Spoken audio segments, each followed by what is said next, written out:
The year is 1711. Eastern Europe is a powder keg. Two empires collide on the banks of the Prut River.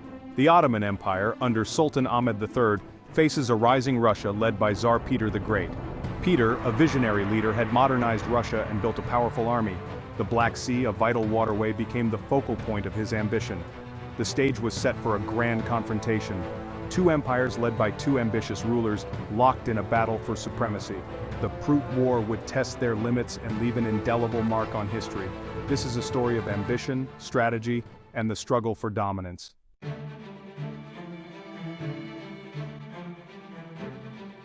The seeds of conflict were sown years earlier. In 1709, Peter the Great achieved a decisive victory against Sweden at the Battle of Poltava. Charles XIV, the Swedish king, sought refuge in Ottoman territory, complicating relations. Peter, emboldened by his victory, demanded the Ottomans hand over Charles XIV, a demand they refused. The Ottomans, sensing a threat, began to prepare for confrontation. They mobilized their forces and sought alliances to counter Russia's ambitions. The stage was set for the Prut War, a clash that would determine the fate of empires.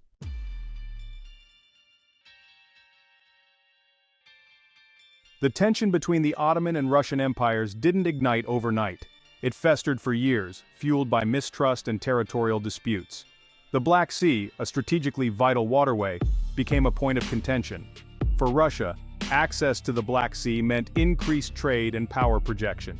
For the Ottomans, it was a vital part of their empire they were unwilling to cede. The presence of Charles XIV in Ottoman territory added fuel to the fire. Peter saw it as an insult and a potential threat to his ambitions. The stage was set for a confrontation, fueled by years of simmering resentment and ambition.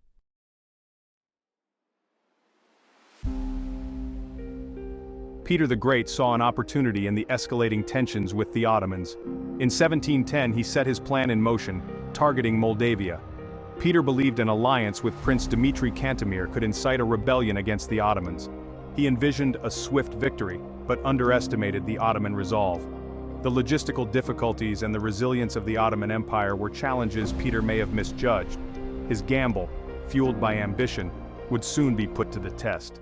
The fate of his campaign hung in the balance.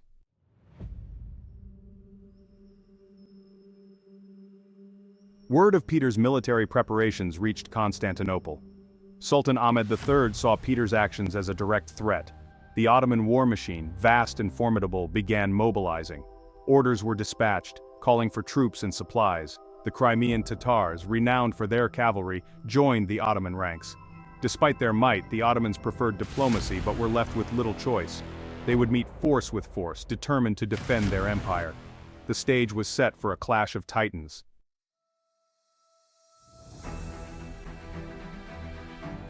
In 1710, Sultan Ahmed III declared war on Russia. The Ottomans knew the risks, but understood that backing down would be seen as weakness. The declaration of war echoed through Constantinople, igniting a sense of pride and loyalty.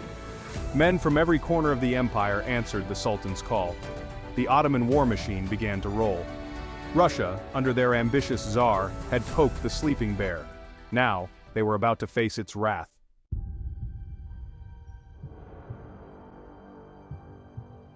Peter the Great led his army south towards Moldavia.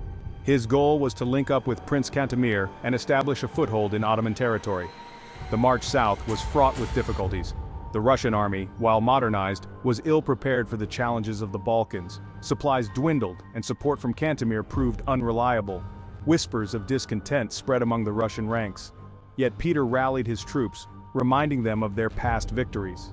The gamble Peter had taken was starting to look increasingly precarious.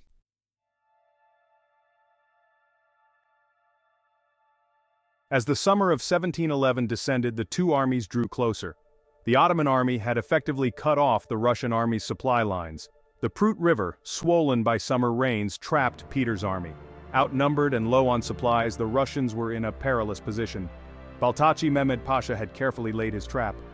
Every passing day weakened the Russian resolve. Both sides prepared for the inevitable clash. The fate of empires hung in the balance on the banks of the Prut River.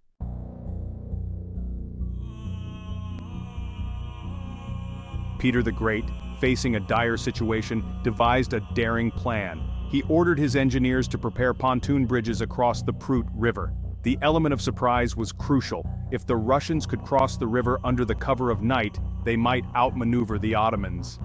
It was a risky plan, but the alternative was unthinkable. The fate of the Russian army rested on this maneuver. As the sun set, the Russian troops prepared for their perilous crossing. The fate of empires often hinges on such moments of courage and desperation.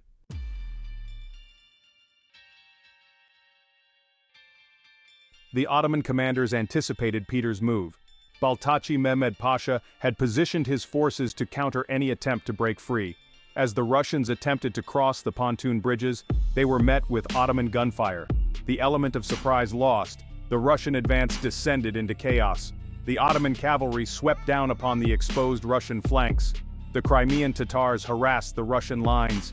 The Prut River became a killing field. The noose was tightening around the Russian army.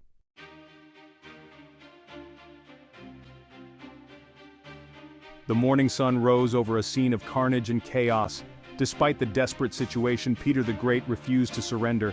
He fought alongside his men, rallying them to fight for the honor of Russia. The Battle of Stanilesti was a brutal clash of arms. The Russian soldiers, inspired by their Tsar, repelled wave after wave of Ottoman attacks. The Ottoman forces fought with equal determination. The outcome of the battle hung in the balance. The fate of empires was being decided on this blood-soaked battlefield.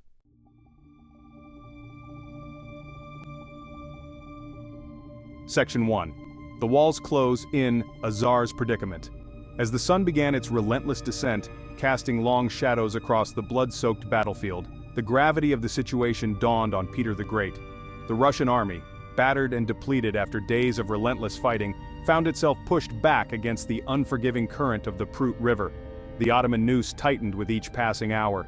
The initial optimism of the campaign had evaporated amidst the carnage. Trapped, outnumbered, and running low on supplies, the Russian army teetered on the brink of annihilation. The Tsar now faced the bitter taste of potential defeat, a prospect that sent shivers down the spines of even his most hardened generals. The weight of responsibility pressed down on him with unbearable heaviness.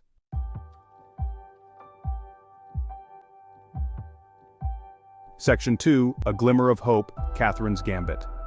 Amidst the despair and the looming specter of defeat, a glimmer of hope emerged from an unexpected source.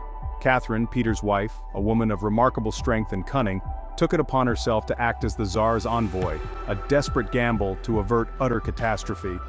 Catherine, acutely aware of the Ottoman custom of accepting gifts as a sign of respect and a prelude to negotiations, gathered what remained of the army's valuables, jewels, gold, and precious icons. These, she reasoned, might appeal to the Ottoman commander's sense of honor and avarice, offering a bargaining chip in this deadly game of power.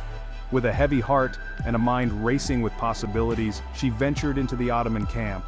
A lone figure in a sea of unfamiliar faces, her safety far from guaranteed. The Ottoman soldiers, hardened warriors accustomed to the brutality of war, regarded her with a mixture of curiosity and suspicion, their hands never straying far from their weapons. Catherine, drawing upon her innate intelligence and her understanding of human nature, approached Baltachi Mehmed Pasha not as a supplicant begging for mercy, but as a shrewd negotiator seeking an honorable solution for both sides. The fate of the Russian army, the future of her husband's ambition, now rested on her ability to navigate the treacherous waters of Ottoman diplomacy.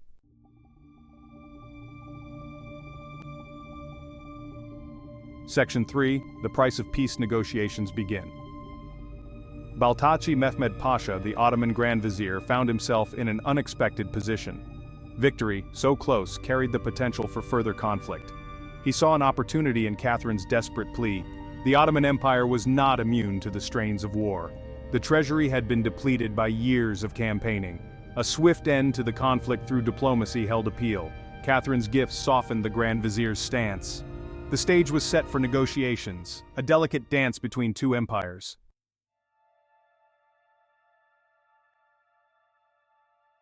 The air hung heavy with tension within the grand tent of the Ottoman Grand Vizier, the air thick with the scent of incense and the weight of unspoken words. Baltachi Mehmed Pasha, a man accustomed to the battlefield's clamor, now found himself navigating the treacherous currents of diplomacy. Catherine, her regal bearing unwavering despite the circumstances, met his gaze with a steely resolve that belied the precarious position of the Russian army. Days turned into nights as the negotiators, their voices hoarse from debate and fueled by strong coffee, hammered out the terms of a treaty.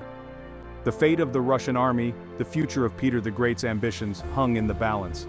Every word, every concession, was a delicate dance between preserving honor and safeguarding the future.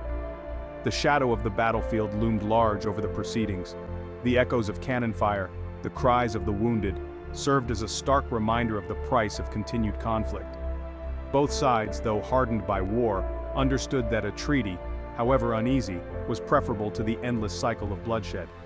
Catherine, drawing upon her sharp intellect and her understanding of Ottoman customs, skillfully navigated the complexities of the negotiations. She knew that the survival of the Russian army, her husband's ambitions, and perhaps even the fate of Russia itself, rested on her shoulders.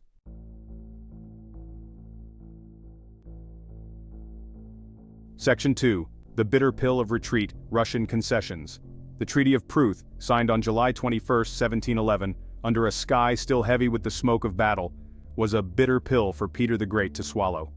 The concessions demanded by the Ottomans, a reflection of their military dominance, cut deep into the Tsar's pride and signaled a temporary halt to his expansionist ambitions. Azov, a strategically vital port city that Peter had wrestled from Ottoman control in a previous war, was to be returned to its former rulers. The Tsar's dream of securing a permanent Russian presence on the shores of the Black Sea seemed to evaporate like a mirage in the desert. The fortifications he had painstakingly constructed at Taganrog, a testament to his vision of a powerful Russian navy, were to be dismantled, a symbolic blow to his plans for modernization. The Ottomans, wary of Russia's growing military might, sought to cripple their ability to project power in the region. Furthermore, the treaty stipulated that Charles XII, the Swedish king who had sought refuge within Ottoman lands, be allowed safe passage back to his own kingdom. This concession, a bitter reminder of the diplomatic entanglement that had contributed to the conflict, further fueled Peter's frustration.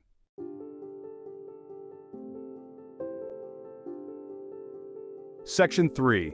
A Moment of Respite, the treaty's uncertain legacy. The Treaty of Pruth, though a setback for Peter the Great's ambitions, provided a much-needed respite for both empires. The Ottoman Empire, though victorious, found itself grappling with internal challenges and the ever-present threat of instability on its vast frontiers. The war had been costly, and the empire's resources, though far from depleted, had been stretched thin. For Russia, the Treaty of Pruth, though a blow to their pride and a temporary halt to their expansionist ambitions, proved to be a valuable lesson in realpolitik.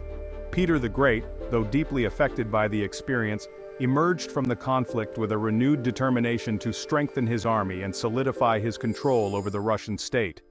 The Treaty of Pruth, rather than marking the end of the rivalry between the Ottoman and Russian empires, merely provided a temporary pause in their struggle for dominance.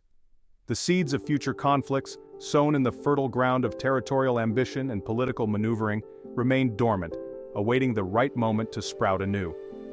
The Prut River, a silent witness to the clash of empires, continued its relentless flow to the sea, carrying with it the echoes of battles fought and the promise of future confrontations.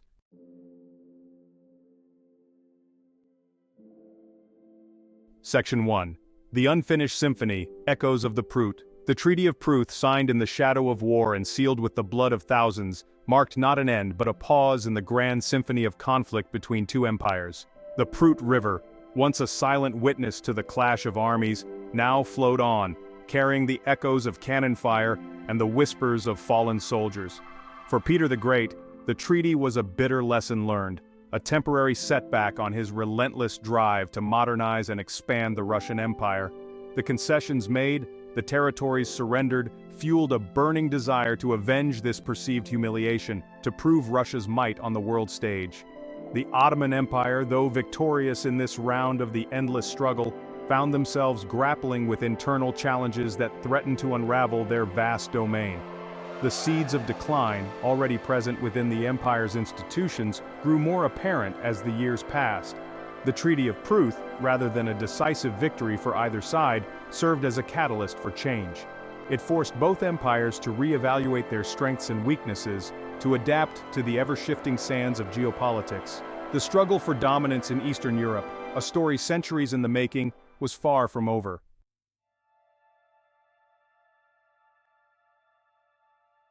Section 2, A Legacy Forged in Conflict, the Enduring Rivalry. The echoes of the Prut War resonated long after the last cannon fell silent. The conflict cast a long shadow over the relationship between the Ottoman and Russian empires. Fueled by territorial disputes and religious differences, the rivalry shaped the region for centuries. The Black Sea remained a focal point of contention, witnessing countless naval skirmishes. The Prut War serves as a reminder that the course of empires is rarely smooth. It highlights the human cost of ambition and the enduring legacy of conflict.